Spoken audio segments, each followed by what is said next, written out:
Wow. So, I'm dying to hear the genesis of where you even started with this story. The genesis, it's a long one. Sit down. It all started more than 25 years ago when I was living in Tokyo. I was alone in Tokyo. I thought I was on the art academy, and I could go for a stage for 1 year, and I thought I want to go to Japan. So I went to Japan all alone, and that time there was no English-speaking Japanese around me for 1 year. So there is something of me in this film, I can tell you. And then years later, my brother said to me, "Why don't you use that material when you were living in Japan for a novel?" And I thought, yeah, why not? But then it must, because I was working in a theater company that time, I thought it had to do with fish. So I went back to Japan years later, and I did a lot of research in Tokyo about fish and about fish masters and about the club life and the hostess life, and very nice research, very funny. And then I started writing. And then when the book was there, on the moment that the book was to be launched, I was shooting my first movie, so I missed it. I missed all the attention and all the rumor around it. And when I came back, because that film was in South Africa, which is another part of the world, and when I came back, I thought, and I was editing the film, I thought, I must make a movie, The Silent City. So that's where it started. You said that your research in Japan really stuck with you. Were there any moments that you felt jarred you into the images that we saw up on the screen? For example, it was, for me, as a white woman, impossible to come into a real master's kitchen. I really tried everything, and I had, on a certain moment, I had good connections because I wanted to know how it was working in the kitchen of a master. And there are a few masters. And after a lot of begging and impolite begging, I was allowed to enter the kitchen when they were all gone. So I could look around in an empty kitchen. And in a way that's also back in the movie, because when she entered finally the kitchen, there's no one there. So when you first were in Tokyo, though, you were there with a theater company, so how did you get to fish? The fish came later. The fish was there for a totally different reason. When I was living in Tokyo, I had a sort of job on the side. I was teaching English to Japanese. Sorry, my English is not that well, but the Japanese didn't know. And and as a sort of farewell present, they gave me a dinner. We were going to a restaurant, and they said, just point out a fish from an aquarium, and I point out a fish, and then a few minutes later there came a fish on the table, and this fish was still alive, and I had to eat that fish, and it's a special way, and it was cut, and so the fish didn't know yet it was dead. And that made such a big impression on me that years later, when I knew I wanted to make a movie about isolation and about cultural shock and about all the things you see, I knew it had to deal with fish, because that fish was somewhere deep in me. And fish and Japanese are really, they are together for me. They belong to each other. So obviously there were a lot of fish in the film. Can you talk a little bit about what you guys had to do to work with the fish? Yeah. You can imagine. We were shooting around 5 days with the fish, and we had a big truck we imported, because most of the film is not shot in Tokyo. All the exteriors, of course, are shot in Tokyo, but we had this big organization, or a fish company, who ordered all these fishes that I wanted, and there was this big ice truck outside of the set, and the first day was fantastic. The first day we did all the close-ups. The second day was still fine. The third day it was already a little bit a problem, but the fourth day was flies all over, and the fifth day we don't talk about it. You had a pretty startling cast starting out with your lead. How did you find her? It was hard because I knew what sort of girl I wanted, and because not many actresses. I needed a special sort of energy because she's doing something and she has an ambition, but most people would go home after a while. So I needed somebody that was believable that she would stay. And then I saw many girls, and one day this girl walked in and I knew from the second one, that's her. And we started audition and she was fantastic. But when I casted her, she was still at drama school, at college, or drama university, or how you call it. And so the day when she got her final exams was the day that she heard that she was in my movie. So it was quite a day for her.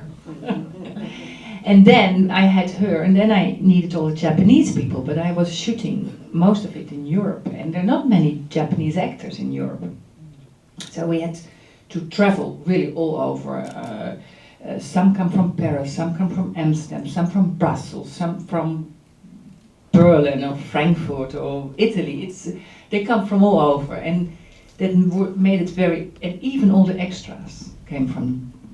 I didn't want, because then the producers quickly said, but we can use Chinese or Japanese or Vietnamese. No, I wanted them all to be real Japanese, and that was difficult, but they managed. What was communication like on set? In a way, I was lucky that we were shooting a lot in Europe, because that meant that the Japanese people could speak some German, some English, some French. But for example, Master Kon, he only can speak French and Japanese, and I don't speak French. So a lot of the misunderstanding that you see in the movie were also on the set, and sometimes it was very, very complicated. But well, we managed. I'd love to go ahead and open it up to any questions that you might have. I see one in the front row up there. Yeah. How well did your book do, and what made you realize that it needed to be a film? It was the other way around, because when I came back in Holland, my book was already in third print, and I missed it. I just missed all the publicity and all the things around it. It just passed by. And when I was editing my other movie, I thought, I want to feel something. So it was me who started it, and me who went to a producer and say, put a book on his desk and say, this is my book, and I want to make it into a movie. Do you like writing more, or movie making more, or both, or how do you? No, both, because writing is pure solitaire work. You're alone, and it's only you.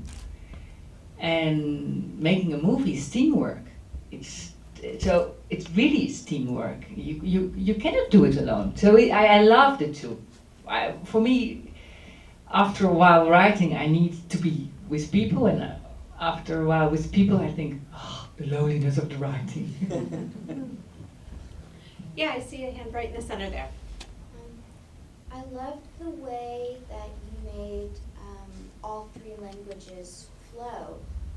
Was that intentional, as in the book? Did the characters speak Dutch as well? In the book, which is written in Dutch and basically not translated in English. I have another book which is translated in English, but not this one. We are in her mind. It's a monologue into her all the time. So when I wanted to make an adaptation into film, I knew that I didn't want to do a monologue interior, which means a voiceover non-stop, which I think is not interesting. And so I had to change it into images. And now I'm going to tell you something very weird, because it's very complicated for a film to get money. And I got money from some Dutch whatever fund, which said we only pay the movie if 51% of the word is in Dutch. The actress is not Dutch. She learned Dutch for the shoot. She's Belgian, she speaks a different language. And I know that there are Dutch people in the room, and they didn't hear that she is Belgian. And so originally the film was all in English, and I had to add the Dutch for the money. And then when I was editing, I can tell you there are 1,051 words Dutch and 1,043 in English. So it was quite a puzzle. Do you mind if I ask one more question? Go ahead. A lot of times when going from a book to a movie, there is, like you said, significant changes as where you had to bring the pictures in, but a lot of times it's a different filmmaker than the author. So was it kind of challenging to have to almost, like when you were rewriting the screenplay, did you feel like you were taking away from the book at all, or did you feel like it was just a brand new adventure? I think you must be very rude against yourself, because I do if it's not me who wrote the book. It's really, I just think that the writer is, it's there, I don't give a shit, that's the writer, and now it's me, the script writer, and it's a different hat, that's a different state of mind, and especially because it's my own book, I can do everything that I want. I don't have to feel sorry, or oh, I'm sorry, or oh, I feel bad and my script or my book. No, no, I can be, and also I like that. If I would do it the same, then it's very boring to make it. So I'm free. And the funny thing is that because of course people have read the book and saw the movie, and that they say, we never saw a film and a book which were so the same and so different. So, but it's not translated yet in English. Sorry. So everyone has to learn Dutch now. Any other questions? Great. I think the symbolism of this movie is going to stay with me a long time, and I'm going to be thinking about it, because your images of fish out of water not being able to breathe, and how we can kind of suffocate in our own atmosphere from lack of contact, and when she held the fish, and how she was learning to bring contact to her and make that contact, it was really amazing. There was so much symbolism. Did that happen? Was a lot of that in the script, or did that come through editing, or did it come as the movie was made? No, it was in the script. Okay. Yeah, of course. For me, of course, yeah. From the book also? No. No. No. Okay. From the film script. It was lovely. Thank you. It was a way when you want to tell a story without a monologue interior, without a voiceover, you have to invent images. So that came during the writing. Very well done. Chris. I wanted to ask you, I really like the character of Master Khan. I think he does a tremendous job. Where did you find him? I just told you that. I had to find all these people. Master Khan, but this is a secret, there are no journalists, I hope, in the room. Master Khan is a businessman from the north of France. And he's not an actor. He most of the Japanese people are actors or dancers, but this man, we desperately needed a master con, and in my fantasy I always imagine him as a very tall, strong guy, and I did castings and I didn't find, and he was the last I found. I saw a lot, and then this Luxembourg film fund came up with a casting director. I said, yeah, we found some Japanese who work for some international company, and this master con comes in, and this little tiny master con with the long hair, and I thought, and it was my producer who made me alert. He said, you must look another time. He has something. So we did another casting with him, and then it changed my mind. And I think he's brilliant. He's brilliant, and he's very proud. It's very funny. Now, I know that shooting in Tokyo on a shoestring budget is often difficult. Did you guys run into any issues, or how did you do that? Yeah, it was very tough. It's very complicated to shoot in Japan. From the 6,000 movies that ask for permission, only 6 get a permission. So we were not the only one who were shooting guerrilla. We had to shoot it guerrilla, not only for money, but also because you just don't get a permission. And it was tough, I can tell you. We had a few little problems with the police. And then we had a whole sort of agreement in the crew. It was always because the cameraman and the main actress were not allowed to be arrested. Mainly the rest, they didn't give a shit about me. I can run the fast, perhaps. But no, what we did a lot was that as a sort of, we pretended we were tourists, just walking around, and the cameraman was in between us. And then the actress was doing her thing, and she had an ear, and I was directing her with a little ear. Go left more, go more up, go more right, look to the left, look to the right. And that was the only way, because it all had to be done very fast, and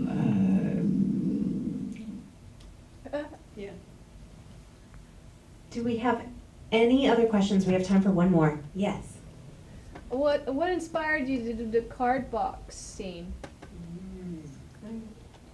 Go to Tokyo. Now, in Tokyo, the homeless people do live in card boxes. Have you gone inside one, or like what's? Yeah, I've been in some. Yeah, really.